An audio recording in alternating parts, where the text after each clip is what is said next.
ID if you need one, but we're going to talk tonight about our eternal ID with Jesus Christ. There's nothing greater than that. While we live here on this earth, of course, we need certain things.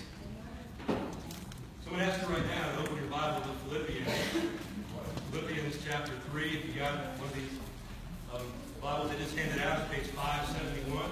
Philippians. Page 571 in the Bible we handed out. Philippians 3. Page 571, Steve. Okay. We're good. Thank you, Billy.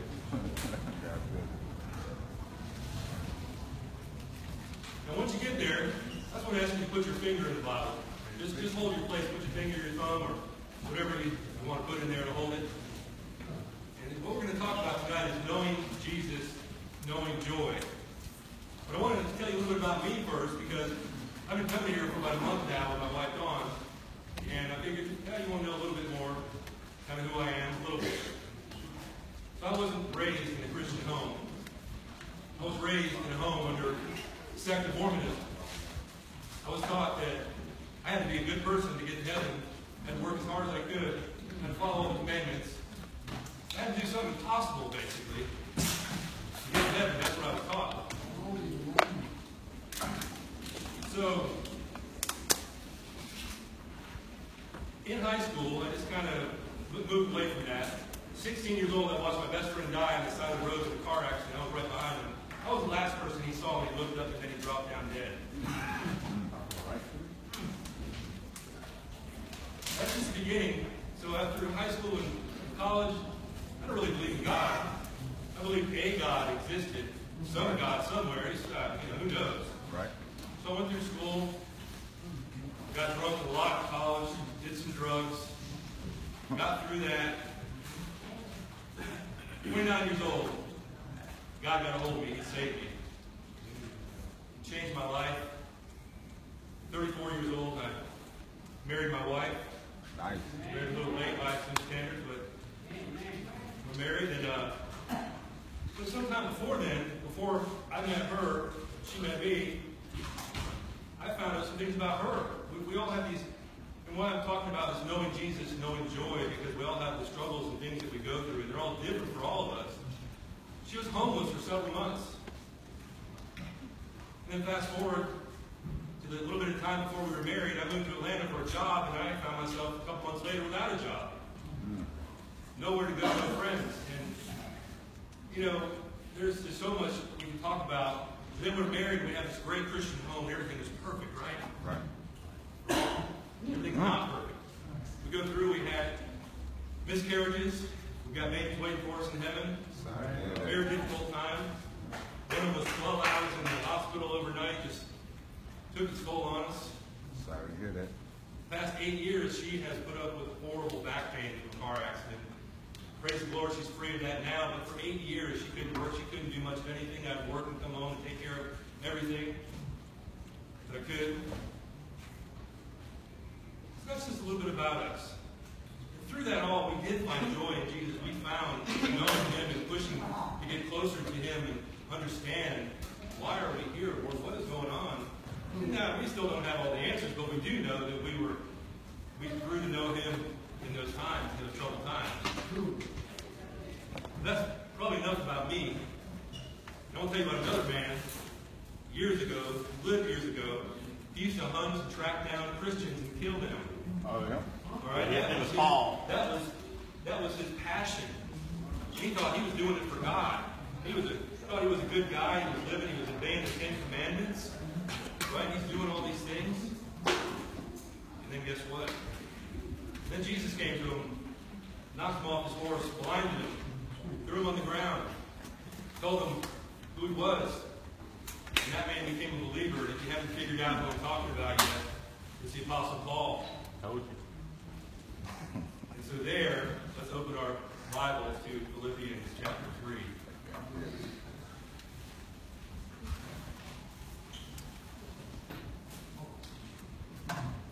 And I'm just going to read.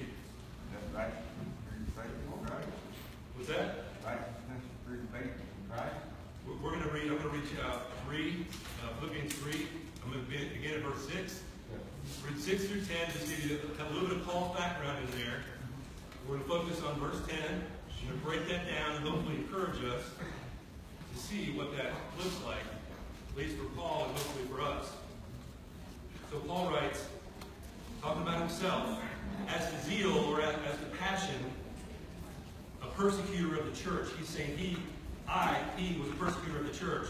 As to righteousness under the law, blameless. He followed the law, he kept it. But whatever I had gained, I counted as loss for the sake of Christ. Indeed, I count everything as loss because of the surpassing worth of knowing Christ Jesus my Lord.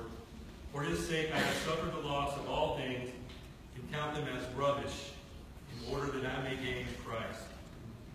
And to be found in him, not having a righteousness of my own that comes from the law, but that which comes through faith in Christ, the righteousness from God that depends on faith. In verse 10, and that I may know him and the power of his resurrection, and may share in his sufferings, becoming like him in his death. So as we look at verse 10, he's looking at knowing Jesus. And see, what we just read is what I explained to you at the beginning, that Paul persecuted the church with zeal, with passion. And he kept the law, and guess what happened when he met Jesus? He had this high religious position. He was a Pharisee. He had power. That's why even among the Christians, did not get in trouble. He had power.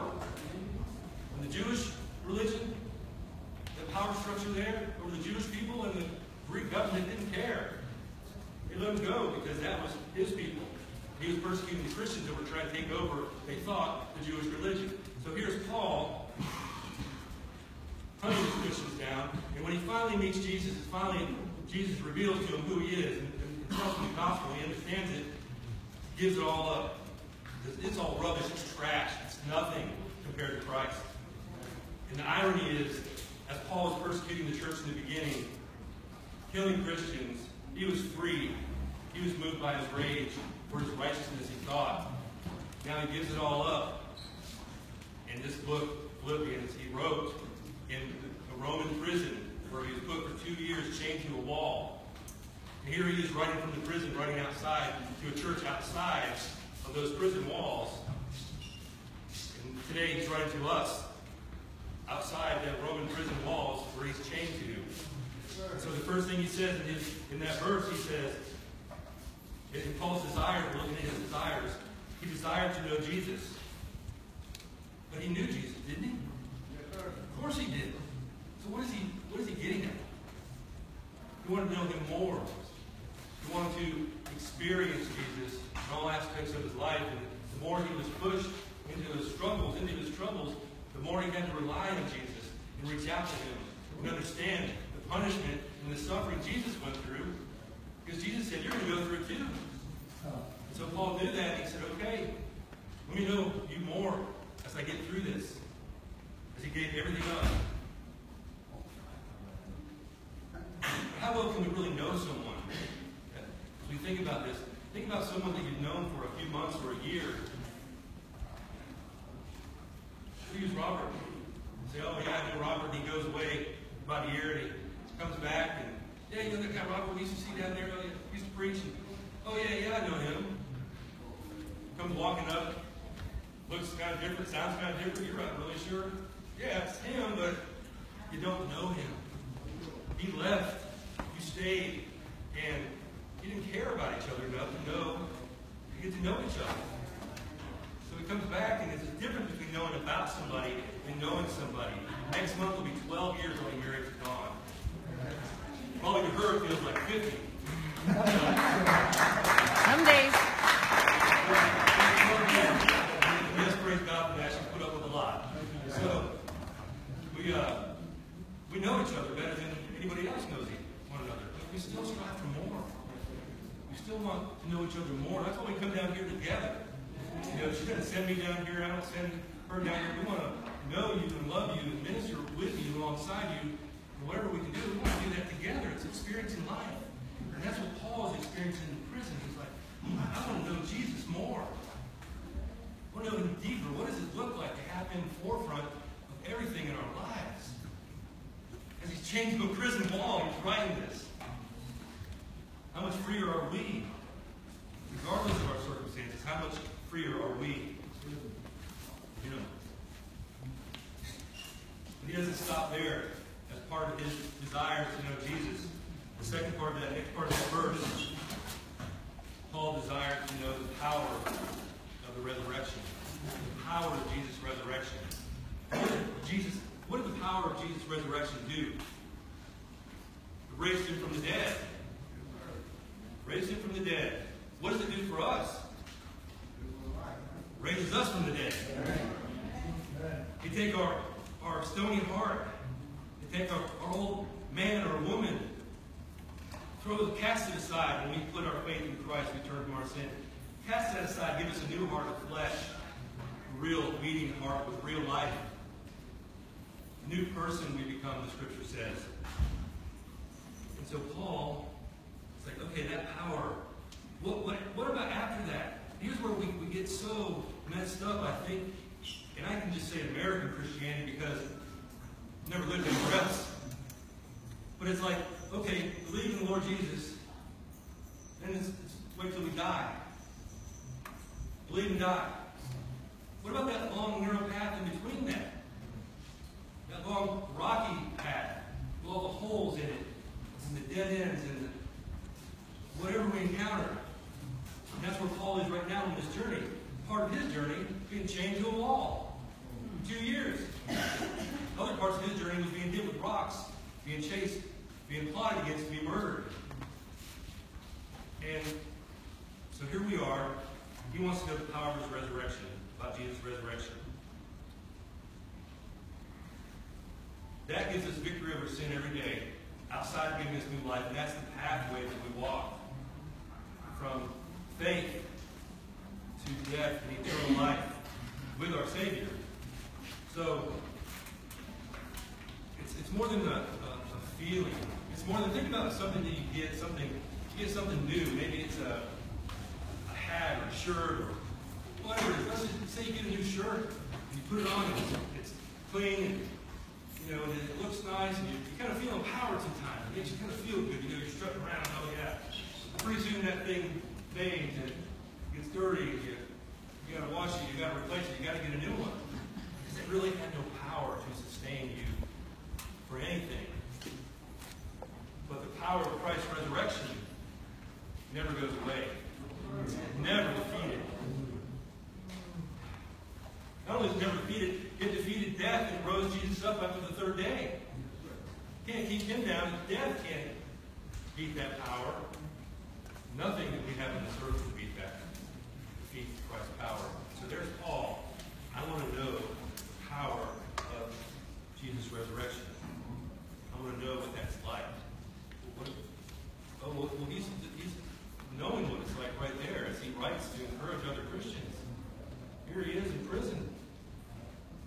Part of his power is, I'm going to know Jesus and the power of his resurrection. He's encouraging the other folks outside of the church. And see, don't get this wrong, because here they are in the first century. Some of them may have seen the risen Jesus in that church. We don't know. But they're right there in the same time frame, and they're struggling. That's why Paul's writing a letter. And we're struggling. That's why God gave us the letter from Paul's hand that God wrote through Paul. So here we are. That's something we've got to think about. As we think about the power of Christ's resurrection, how do we know him? And part of that power is Paul is sacrificing himself like Jesus did. He's in prison for spreading the gospel message. He made the Jews mad because they wouldn't believe in their Savior. He made the Greeks mad because he took away all their pagan gods, their pagan worship. When he came in and people would get saved and believe, and it would disrupt everything. So they came and they got him thrown in prison. And the power of Jesus' resurrection sustained him, kept him. So here he is. He's going, he's living like Christ, he's sacrificing like Christ. All the guards knew who he was, the other prisoners knew who he was, the whole countryside knew who he was because of his message. But it wasn't because of him. His message is Jesus' message. His message is Jesus.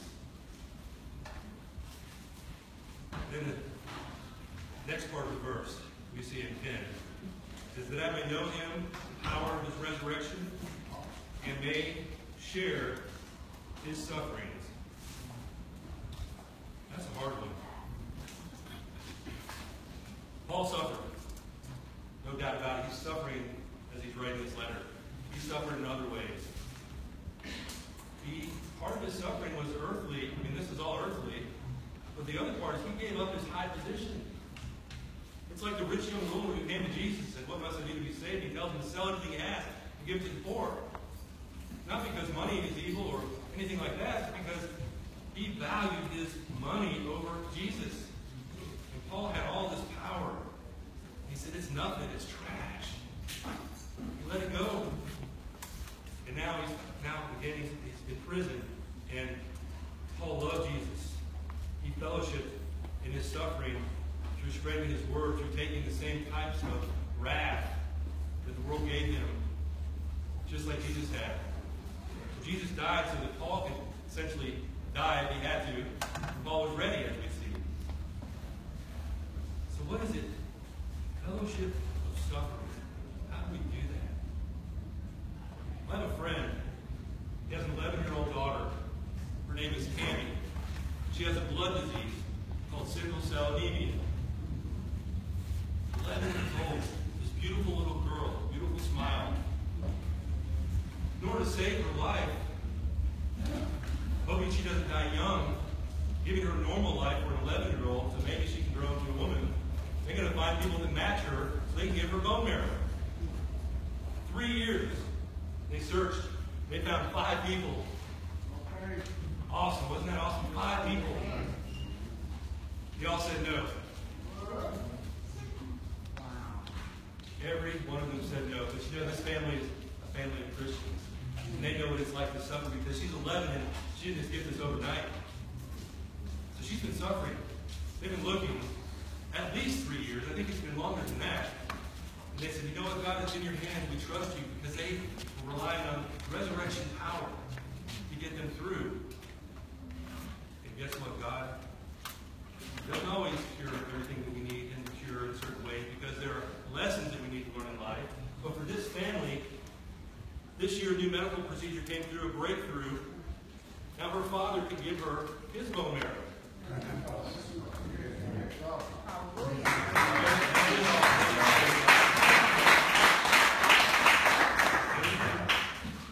And it's been 2 weeks from today, just 2 weeks ago, actually about 16 days. They're recovering, the procedure's done. Let me tell you though, that father, why did those 5 people give her bone marrow? They got the system for a reason to be matched. They didn't love her like her father loves her. They didn't care about sharing in her suffering. They didn't care about her afterlife, her life after the procedure and her healing. He loved her. And he says, Candy, I'm going to share in your sufferings. I'm going to give you my bone marrow, everything I've got, even if it kills me, because I want you to live. So now they're recovering, and she is having a hard time because she's the one with the illness. She's the one that's got her body's got to process all this. And he loves it. He loves it. His little girl can have a normal life, can be healed, pure. That's what it is to share in someone's suffering. You give up yourself. And they know it's only for a short time. And Jesus gave up himself. God the Father sent God the Son. Jesus Christ to die on the cross and suffer for us. And then, when he's done, he brings us to new life. And we want to share in that because a servant is going to be like his master. If we're going to follow Jesus, we're going to follow him in his footsteps. And they're going to be deep. They're going to make this trip. And he's going to be there the whole way to keep us going.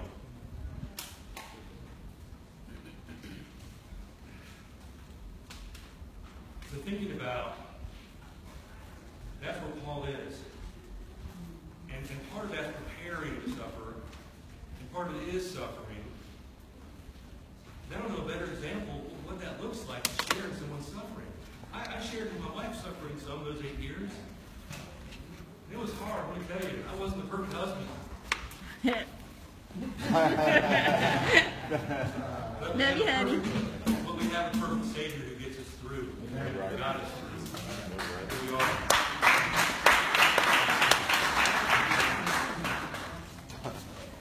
And finally, the last thing I think Paul kind of concludes in verse 10 when he says he wants to become like Jesus in his death. He desires to become like Jesus in his death. And all those things that we see are leading up to that. They're getting him ready. They're taking him through the suffering, getting ready. They're getting ready for eternity where there'll be no more suffering. Just like my friend and his daughter. There was going to be no more suffering once that's through and he saw the big picture. So how can we know Jesus more? I just want to leave you with a couple things to think about, to take with you. I met a brother tonight who I prayed with earlier, my wife and I, having some struggles. But we're here for them. To help get each other through. So the first thing that you can do is you have to be a believer. If you're not a believer in the Lord Jesus Christ, none of this stuff I just said matters. If you're not a believer in the Lord Jesus Christ, I hate it. But this is your best life now. This is the best life you're going to live.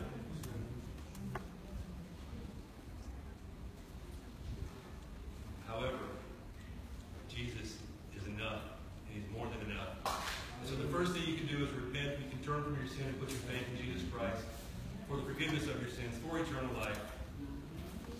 And then it's just these simple things that we do. We've got to pray, we've got to read our Bibles, we've got to fellowship, because nobody does it alone. And there's a journey.